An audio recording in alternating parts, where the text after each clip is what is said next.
so I'm clearly not impartial. I apologize, I've had the flu lately. My position on the big issue is a matter of public record. I spoke at length, probably too much length for some of you, at the hearing a couple of weeks ago out of the Best Western. And I'll just reiterate it very, very briefly. I'm skeptical that the ITD is really a legitimate public agency at this point in our history. I think it's a captured entity on behalf of industry. So that's my basic position. I talked about that endlessly before. I won't bore you with that. The idea that safety is of utmost concern, that does seem strange to me. Some common ground. We will all like the Eisenhower Hill area, the 6.5-mile dead zone out there, eliminated or dealt with. My question is, until then, until one of the routes is chosen, and for the last 10 years, why has ITD done nothing out there?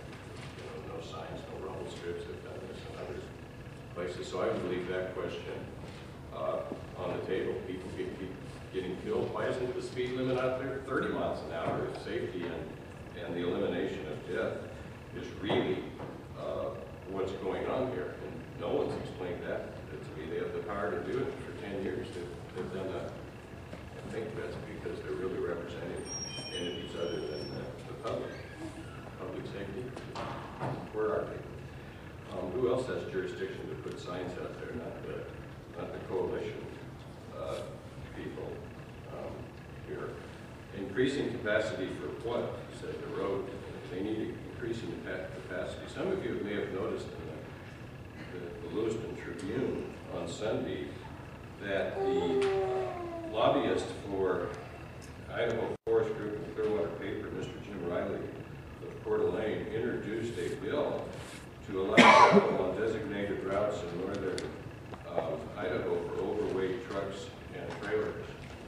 I think this is all part of a common package.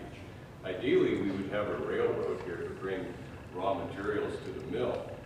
That's the way coal in other industries is typically dealt with. Trains, as you may know, the coal trains are probably going to be no problem in Spokane. And I think what's going on here is an industry attempt to use giant trucks and they talk about straightness and, a 9th of a mile or something like that. And they're going to raise the speed limits in the interest of safety up there at a higher elevation. I'm very, very skeptical about that. I won't bore you with my political theories about that. But again, and I'd like to leave that question up for somebody to answer for me. If safety is the reason, I mean, who has an interest in 30 miles an hour out there? And that is a rhetorical question. What can explain the blatantly inadequate DEIS after all these years? It's been 10 years or so to work on it. It's just blatantly inadequate. They can't get their numbers straight on how many people live out on the various routes. Again, my voice is going here. As far as the bottleneck, if it's a 95, Highway 95 and total project as a whole, the real bottleneck, except for chip truck, the real bottleneck, of course, is immediately north of where Highway 95 crosses Interstate 90. That's where the real bottleneck, the real traffic is. If it's a 95 project instead of a project that I think is politically and industry influence for ITD, why isn't the ITD focused on where the real traffic, other than chip truck traffic, is? And I've seen the numbers on that. There's so many more cars daily on that stretch of the highway than there is here. I think it's lobbying. I'm not sure you even need lobbying when you control the ITD. Let me think what else I have here. Again, I'd like to turn it over for questions.